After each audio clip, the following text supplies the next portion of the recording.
Hi guys, I'm Paul from Constrictors and welcome to the second episode of the Chill Out Tuesday series. For those of you who didn't catch the first episode and you're unsure about the Chill Out Tuesday series, please check out the video before this one. It will be linked in the playlist named Chill Out Tuesday. That'll give you a little bit more insight into what the series is about. So as I explained on the first episode, I would typically give the person who brought this subject forward a shout out. But in this instance, I don't know how to correctly pronounce your name and I don't want to butcher it. So we're just going to display the talking point on screen now. And now let's get stuck into this subject. So this question is basically asking why some breeders price their animals higher when they have the exact same genetic makeup as the next man's. So let's get stuck into that subject now. So whenever I hatch a snake and I know it's not going to be a holdback, I know it's going to go up for sale, I typically go on Morph Market the second I've correctly identified it. I type in its genetic makeup, I will search for the exact same snake and see if other people have it for sale. If they do, I will take a close look at their pictures. I will see if their snake is like for like snake to man. If they are, I will typically price it at the exact same price. This is because I feel that each breeder bringing the snake to market does their market research and looks into what that exact combination is worth at that precise moment.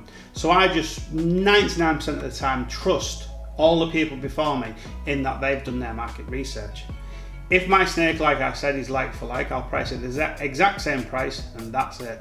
But in some cases, I may feel their pictures are terrible or their snake isn't quite the quality of mine, etc. And I will, if I feel my snake is worth more, I will price it a little bit higher.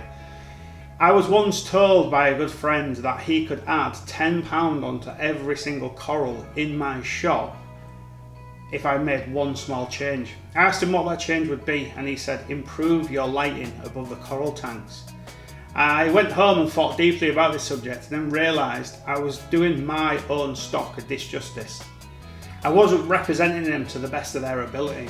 So when you're bringing any stock to market, whether it's hardware or livestock like a snake, always try and take the best possible photo you can. A good photo will always make your snake shine bright when people are scrolling through page after page after page of something like Morph Market. So once I've taken pictures of the snake, if I feel I've represented it to the best of my ability, I see that other people haven't taken great pride in their photographs, and I feel the snake is worth a little bit more money, I will price it higher. Whenever I'm bringing a snake to market, I always remember one thing. I'm looking for one person, only one person to buy that exact snake. Only one person at a time has to buy each one of my animals. If I hatch 500 snakes in a year, I only have to find one person at a time. So I'm never deluded in thinking that I have to find 500 people all at once. It just doesn't work like that. So when you think about it, if you only have to find one person in this humongous industry, that makes it almost very, very doable. If you take excellent pictures of your snake, you price it fairly, even if it is a little bit high, but you price it fairly. I believe that each and every one of you can find the buyer for your snake if you put some time and effort into your social media.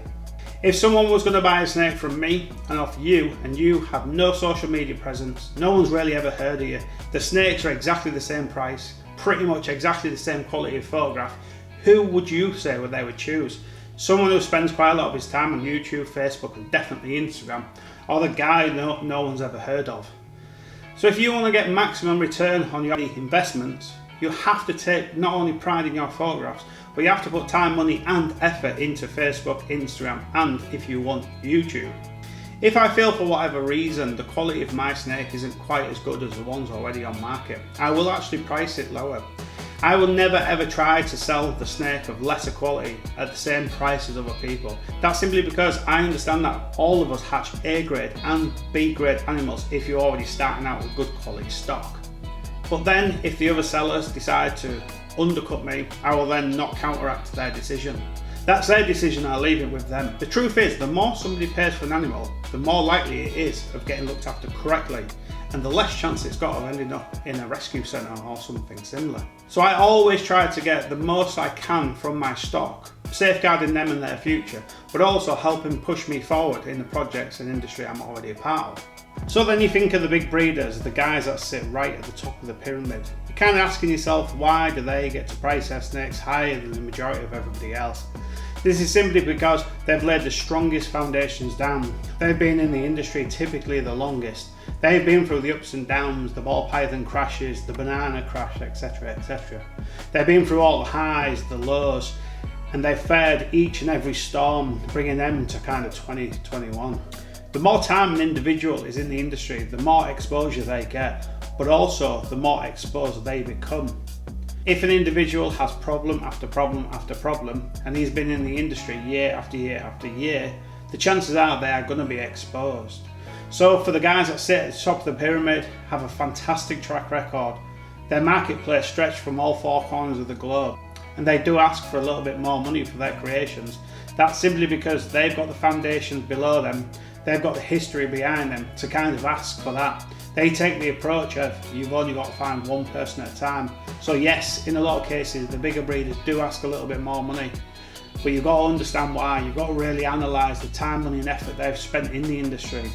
What some people may not realise is the more time you spend in the industry, typically the bigger your collection gets, the bigger your overheads get, the bigger your facility becomes, the more it costs to make it.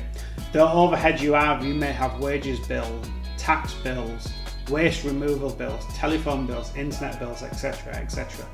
For a lot of hobbyist breeders, they don't take into consideration the overheads of a professional breeder.